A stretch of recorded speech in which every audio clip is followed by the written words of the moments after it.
నీ మాటలలో జీవమున్నది, అవే నన్ను బ్రతికించును. నీ మాటలలో వెలుగున్నది, అవే నన్ను వెలిగించును. నీ మాటలలో శక్తియున్నది, అవే నన్ను బలపరచును. నీ మాటలలో ఆదరణ ఉన్నది. ప్రపంచము మూలలకు విస్తరించిన ప్రియమైనటువంటి తెలుగు వారికి అందరికీ కూడా క్రీస్తు నామములో శుభాభివందనాలు. నేటి ధ్యానాంశము వ్యతిరేకత మరియు అల్లరి, అపోజిషన్ అండ్ రియట్. మీ దగ్గర బైబిల్స్ ఉన్నాయడల అపోస్తల కార్యములు 19వ అధ్యాయము 23-24 వచనాలు చదువుకుందామండి. The book of Acts chapter 19 verses 23 and 24. ఆ కాలమందు క్రీస్తు మార్గమును గూర్చి చాలా అల్లరి కలిగాను. ఏలయనగా దెమెత్రి అని ఒక కంసాలి అర్తెమిదేవికి వెండి గుళ్ళను చేయించుట వలన ఆ పని వారికి మిగుల లాభము కలుగుచుండెను. ఇంకా మీరు ఈ యొక్క వచనాలు 40 వచనం దాకా కూడా చదివితే ఆ పాఠ్య భాగం అంతా కూడా మీకు అర్థమవుతుందండి. మరి ఇక్కడ మనం చూసినట్లయితే 2 విషయాలు, ఒకటి వ్యతిరేకత అపోజిషన్, రెండవది రియట్ అల్లర్లు. మరి వ్యతిరేకత అంటే సువార్త వ్యాప్తికి విరుద్ధంగా వచ్చే నిరోధము లేదా శత్రుత్వము. కాబట్టి what do we mean by opposition? వ్యతిరేకత అంటే మరి సువార్త కోసం నిలబడినప్పుడు, సత్యం కోసం నిలబడినప్పుడు, దేవుని యొక్క వాక్యం పరిచర్య చేస్తున్నప్పుడు దానికి వ్యతిరేకత అనేటటువంటిది తప్పకుండా వస్తుంది పిల్లారా. ఏ ప్రాంతంలో అయినా సరే మరి ఆ వ్యతిరేకత రావటం లేదు అంటే మనం కాంప్రమైజ్ అయ్యి వారిని ఓపించేటటువంటి రీతిగానే మాట్లాడుతున్నామని. సత్యం వైపు దేవుడు ఒక్కడే అని చెప్పి త్రియేక దేవుడు, లేకపోతే సర్వ సృష్టి గల దేవుడు, సృష్టికర్త అయిన దేవుడు, మరి యేసు ప్రభుని గురించి కొన్ని బైబిల్ వాక్యాలు చెప్తున్నప్పుడు అవి కొన్నిసార్లు సంఘాలలో లేకపోతే మరి సువార్తను ప్రకటిస్తున్నటువంటి ప్రదేశంలో వ్యతిరేకత అనేటటువంటిది వస్తుంది పిల్లల. కాబట్టి ఈ యొక్క వ్యతిరేకత అనేటటువంటిది ఇది సువార్త వ్యాప్తికి విరుద్ధంగా వచ్చేటటువంటి నిరోధము లేదా శత్రుత్వం, ఒక ద్వేష స్వభావంతో చాలా వాళ్ళు అన్నమాట అండి. దీన్ని ఎట్లయినా ఆపాలి. పౌలు భక్తుడు ఒకప్పుడు మరి బెదిరిస్తూ పిల్లరా మరి దేవుని యొక్క బిడ్డల ఎడల ఎంతో ద్వేషం కలిగి ఉంటున్నాడు. యేసు ప్రభు అన్నాడు, సౌలా సౌలా నన్ను ఎందుకు హింసిస్తున్నావు అని చెప్పి అన్నాడు పిల్లరా. హూ ఆర్ యూ అని చెప్పి అంటాడు. ఎవరు నువ్వు అన్నప్పుడు నువ్వు హింసించుతున్నటువంటి ప్రభువుని అని చెప్పి చెప్తాడు పిల్లలు. ఈ దినాల్లో కూడా అనేక మంది దేవునికి వ్యతిరేకంగా ఉన్నటువంటి వారు ఉంటున్నారు. మరి వ్యతిరేకత కాదు, రెండవది అల్లరులు, అల్లరి మోకలు, అల్లరి రియట్, భయము, అత్యాశ లేదా తప్పుడు ఉత్సాహం ద్వారా ప్రేరేపింపబడి అదుపు తప్పిన ప్రజా అలజడి పిల్లల. ఇది ఆందోళన, ఒక మూవ్మెంట్ లాగా తీసుకొని రావటం, ఒక గ్రూపుగా మరి వాళ్ళందరినీ కూడా చేర్చుకొని భయము పుట్టించటం, అత్యాశ లేదా ఎక్కువ ఆశ పిల్లరా, రెట్టింపు ఉత్సాహంతో, తప్పుడు ఉత్సాహం ద్వారా ప్రేరేపింపబడి they were led by wrong or misinterpretation. కాబట్టి ఆ రీతిగా ఉండి వారు చేయరానటువంటి కార్యములు చేయటం అనేటటువంటిది, చర్చిల మీదకు వెళ్ళటం, ధ్వంసం చేయటం, పాస్టర్లను లేకపోతే సంఘస్థులను వీళ్ళందరినీ కూడా మరి భయాందోళనలో ఉంచటము. మరి ఒక రకంగా ఇక్కడ 19వ అధ్యాయంలో మనం చూసినట్లయితే ఆర్థిక పరమైనటువంటి భయము, వారిలో ఒక భయం. అందరు వెళ్ళిపోతే మనకు ఇంకా మన బిజినెస్ చాలా సాగదు, లేకపోతే మనకు వచ్చేటటువంటి డబ్బులు రావు అన్నటువంటిది. మరి మతపరమైనటువంటి అహంకారము, అది కూడా పిల్లారా ఒక అహంకారము, మాదే గొప్ప మతము అన్నటువంటిది, ఇది అహము పిల్లారా. పౌలు పరిచర్యకు విరుద్ధంగా పట్టణం అంతటా కూడా ఒక పెద్ద అలజడి అక్కడ కలగటం అనేటటువంటిది మనము చూస్తున్నాం పిల్లారా. కాబట్టి ఇటువంటి వ్యతిరేకత మరియు అల్లర్లు మరి దేవుని యొక్క వాక్యం కొరకు నిలబడి సత్యం కోసం నిలబడినప్పుడు మనకు వస్తాయి పిల్లలు. మరి ఇక్కడ సందర్భం మనం చూసినప్పుడు పౌలు ఎఫెసీలో కొన్ని సంవత్సరాలు గడిపి మరి ఈ యొక్క మార్గాన్ని మరి క్రైస్తవాన్ని పిల్లల క్రీస్తును ప్రకటిస్తూ ఉంటున్నాడు పిల్లరా. ఆ క్రీస్తు యొక్క మార్గాన్ని, క్రీస్తు యొక్క బోధలు మరి ఆ బైబిల్ గురించి చెప్తున్నప్పుడు చాలామంది కూడా అక్కడ చాలామంది మరి విగ్రహారాధన వదిలిపెట్టి తమ మంత్రాలు చదివేటటువంటి ఆ యొక్క పుస్తకాలన్నింటినీ కూడా కాల్చివేసి మరి ఆర్తమి దేవతను మరి ఆరాధించడం అనేటువంటిది విడిచిపెట్టారు. వారు నిజ దేవుణ్ణి కనుక్కున్నారు. యేసునే ప్రభువుగా రక్షకుడుగా వారు అంగీకరించడం అనేటువంటిది జరిగింది. కాబట్టి ఈ యొక్క విగ్రహారాధన లేకపోతే ఇవన్నీ కూడా వదిలిపెట్టడం మరి 7 వింతల్లో ఒకటిగా మరి ఆర్తమి దేవుని గురించి మరి చెప్పుకుంటూ ఉంటారు. 7 వండర్స్ ఆఫ్ ద వరల్డ్. మరి అది ఒక గొప్ప దేవాలయం ఎఫ్ఎస్సిలోనే మరి అది ఉండటం పిల్లరా.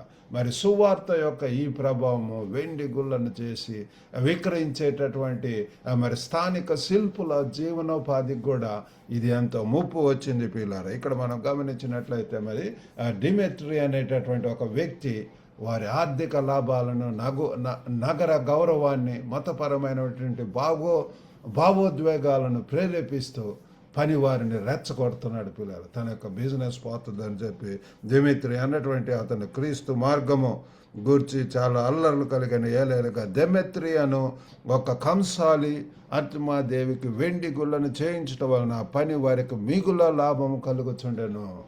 కాబట్టి వారి యొక్క మరి ఆ రీతిగా ఎంతో ఆ యొక్క బిజినెస్లో దెబ్బ రావటం వలన వారు గందరగోళం సృష్టించడము, వ్యతిరేక గుంపులు చేసి పిల్లలు ఎంతో చేయటం అనేది దాంతో పట్టణం అంతా కూడా గందరగోళంతో నిండిపోయింది. ప్రజలంతా కూడా ఏకమై ఎఫెసీల ఆర్తమి దేవి గొప్పది అని గంటల తరబడి కేకలు వేసిరి. కాబట్టి పిల్లల వారు ఏకకంఠంతో వారు ఎంతగా కేకలు వేస్తున్నారు. యేసు ప్రభు యొక్క జీవితంలో చూస్తున్న ఒకప్పుడు హోసన్నా అన్నటువంటి వారే తర్వాత సిలువ వేయుడి అని చెప్పి నిజాయితీతో నమ్మకంగా ఉన్నటువంటి వారిని ఈ యొక్క దినాల్లో కూడా పిల్లల బ్రహ్మపరచ ఆత్మ ఎంతగా ప్రజలను గుడ్డితనంలోకి జరిపిస్తుంది, ఎంతగా పిల్లరా ఆ సృష్టికి వ్యతిరేకంగా, సృష్టికి కాకుండా సృష్టమునే పూజిస్తూ ఎంతగా పిల్లల మన యొక్క మరి దేశంలో మనం గమనిస్తున్నాము. అయినప్పటికీ దేవుడు తన సార్వభౌమాధికారంతో నగర కార్యదర్శి యొక్క శాంతమైన జోక్యం ద్వారా పౌలును ఆయన సహచరులను సురక్షితంగా మరి ఆ ప్రాంతం నుంచి పంపించటం మనం చూస్తున్నాం, కాపాడటం మనం చూస్తున్నాం. దేవుని యొక్క ప్రజల ద్వారా, ఆయన యొక్క దూతల ద్వారా ఆయన యొక్క రక్షణ, విమోచన.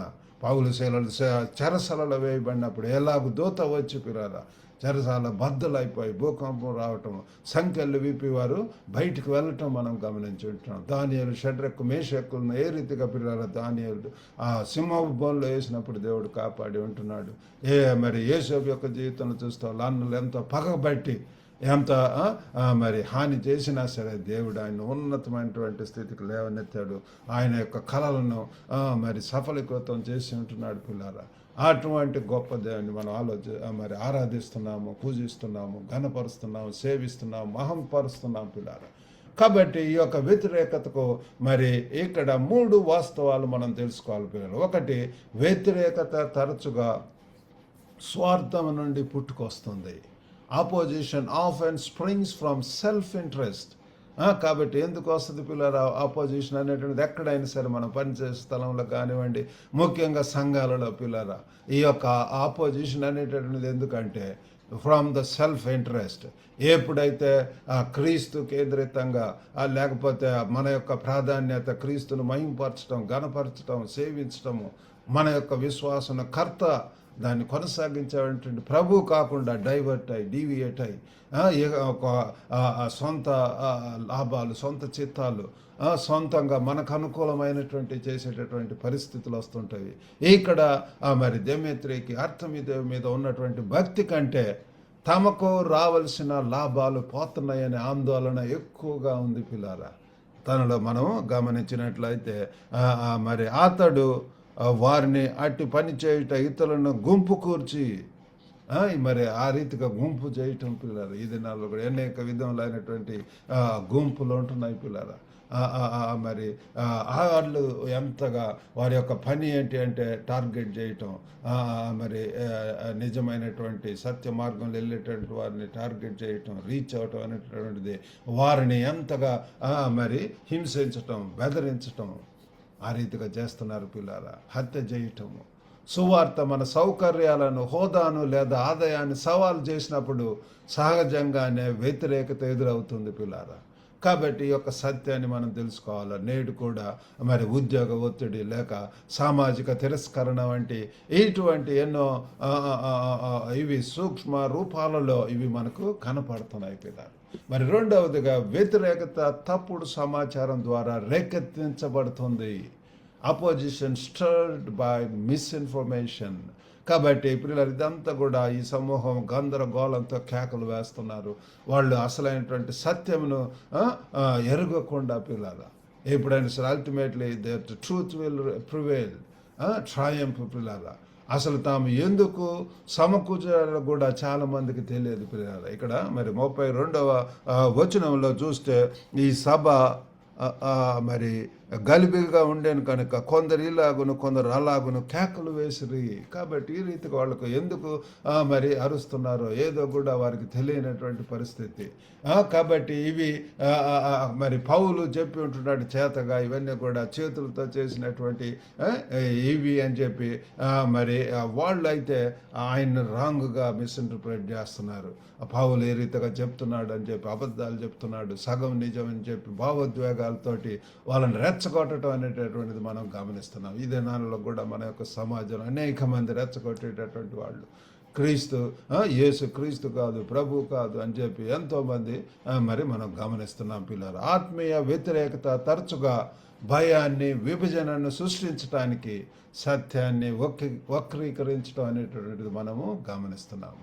మరి మూడవదిగా వ్యతిరేకత దేవుని సంకల్పాలను నిలిపివేయలేదు. We should know this truth. ఈ యొక్క సత్యాన్ని మనం తెలుసుకోవాలి. Opposition cannot overthrow God's purposes. దేవుని యొక్క ప్రణాళిక, దేవుని యొక్క ఉద్దేశాలు, దేవుని యొక్క పని ఆయన యొక్క బిడ్డల చేత జరుగుతుంది పిల్లలు. ఒక ద్వారం మూసివేయబడినప్పుడు దేవుడు ఇంకా 10 ద్వారాలు తెరుస్తాడు పిల్లలు. కాబట్టి no need to worry about అదే మూసివేయబడినటువంటిది లేకపోతే ఆట గురించి చింతించకుండా look to God in prayer. దేవుని సన్నిధిలో దేవుని యొక్క ఉద్దేశం, దేవుని యొక్క పనిలో మనము కొనసాగించవలసినటువంటి వారు. అంత పెద్ద అల్లరి జరిగినప్పటికి కూడా అక్కడ మనము సువార్త ముందుకు సాగుతూనే ఉంటుంది పిల్లారా. ఇప్పటికీ కూడా అన్ని ప్రాంతాలలో దేవుని యొక్క ప్రియులను పిల్లారా మరి ఆ మిషనరీలుగా, మిషన్ మైండెడ్గా పిల్లారా దేవుడు నేను ప్రభుని తెలుసుకున్నప్పటి నుంచి కూడా దేవుడు నాకు my heart is for machines.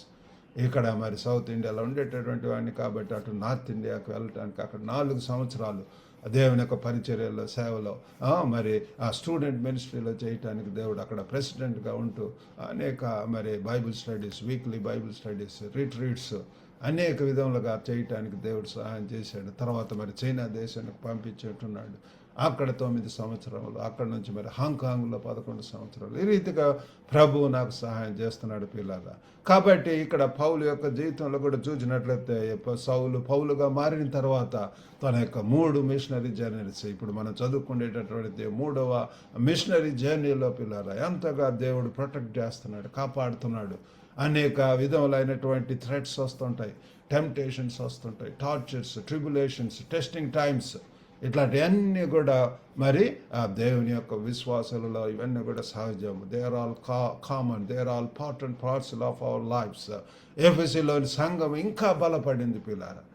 మరి ఎఫెసీలకు రాసినటువంటి పత్రిక అక్కడ సంఘం కూడా ఉంది పిల్లారా. దేవుడు తన ప్రజలను మరి పరిశుద్ధపరచడానికి, తన సార్వభౌమాధికారాన్ని ప్రదర్శించడానికి మరి ఇటువంటి కలవరపరిచే వ్యతిరేకతను కూడా ఉపయోగిస్తాడు. కొన్నిసార్లు దేవుడే పిల్లల మనకు ఆ టెస్టింగ్స్ అనేటటువంటి జరుగుతుంటాయి.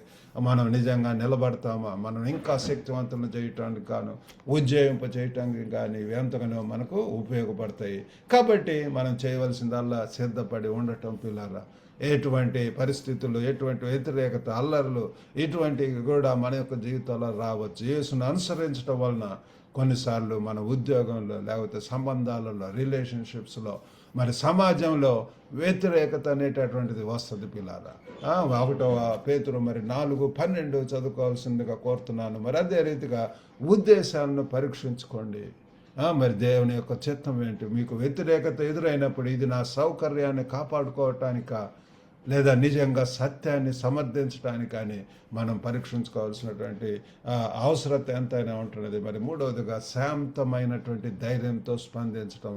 అల్లరి మోకలను మనం కూడా రాట్స్ తీసుకొని లేకపోతే వ్యతిరేకతతో పోవటం కాదు, కానీ సత్యాన్ని స్పష్టంగా చెప్పటము. కానీ అనవసరమైనటువంటి గొడవలకు దూరంగా ఉండటం అవసరం పిల్లలు. పౌలు లాగే దేవుని రక్షణను అనే సమయాన్ని మనం నమ్మాలి. మరి మనల్ని వ్యతిరేకించే వారి కోసం ప్రార్థించాలి.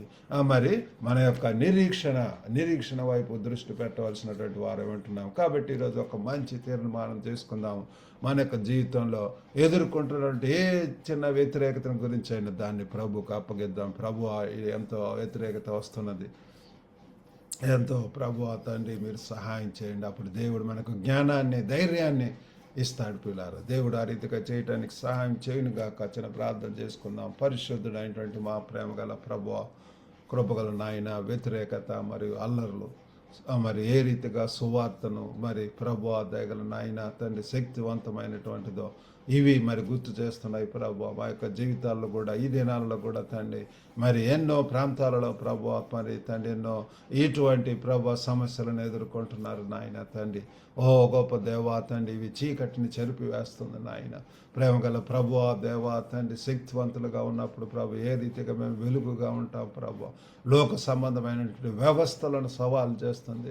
మనము ప్రభు తండ్రి రాయబారులం, క్రీస్తు యొక్క రాయబారులం, ప్రత్యేకింపబడినటువంటి వారు, పరిశుద్ధ జనాంగం అని చెప్పి బైబిల్ వాక్యం చెప్తుంది. ఆ రీతిగా ప్రభు ఈ లోకానికి లోకంలో ఉన్నటువంటి ఎన్నో వ్యవస్థలు మరి తండ్రి సిస్టమ్స్ ఇవన్నీ కూడా అపోజిషన్గా ఉంటుంటాయి ఎన్నో రీతిలుగా తండ్రిని ఎదుర్కోవటానికి మీరు సహాయం చేయండి. ఈ యొక్క మార్గంలో యేసు యొక్క మార్గంలో స్థిరంగా ఉండటానికి ఓ గొప్ప దేవా, ఎఫెసీలో అటువంటి తుఫాను వచ్చినా కూడా ఏలాగుతాన్ని మీరు శాంతింపజేశారు. దేవునిపై ఇంకా నమ్మకంగా ఉండటానికి, వెలుగుగా ప్రకాశింపటానికి మీరు సహాయం చేశారు. ఆ రీతిగా ఈ దినాలలో మీరు మమ్మల్ని పంపినటువంటి ప్రదేశం మీ కొరకు నమ్మకంగా ఉండటానికి సహాయం చేయమని, ఇంకా ధైర్యంతో ప్రభువా తండ్రి మరి రాకడ సూచనలు ఎన్నో కనపడుతున్నాయి ప్రభువా. గొప్ప నాయన సమయాన్ని సద్వినియోగపరచుకోవడానికి సహాయం చేయండి. విరుచున్న ప్రతి ఒక్కరిని దర్శించండి. వారున్న ప్రదేశాల్లో కావాల్సినటువంటి ధైర్యం, శక్తిని ఇచ్చి ప్రభువా మీ కొరకు బలమైన సాక్షులుగా ఉండగలిగినట్లు సహాయం చేయమని యేసుక్రీస్తు అతి పరిశుద్ధ నామమున అడిగి వేడుకొంచున్నాం తండ్రి. ఆమెన్. ప్రభునామమున అందరికి కూడా వందనాలండి. God bless you all. Have a good day. ఈ రోజు దేవుని వాక్య ధ్యానంలో మాతో కలిసి పాల్గొన్నందుకు హృదయపూర్వక ధన్యవాదాలు. దేవుని వాక్యము మీ జీవితానికి వెలుగుగాను, బలముగాను, నిరీక్షణగాను ఉండునుగాక. ఈ సందేశాన్ని మీ కుటుంబ సభ్యులతో, స్నేహితులతో పంచుకొని వారికి కూడా ఆశీర్వాదముగా ఉండండి. మరొక ప్రోత్సాహకరమైన దైనందిన సంక్షిప్త సందేశంతో రేపు మళ్ళీ కలుద్దాం. దేవుడు మిమ్మల్ని సమృద్ధిగా ఆశీర్వదించునుగాక.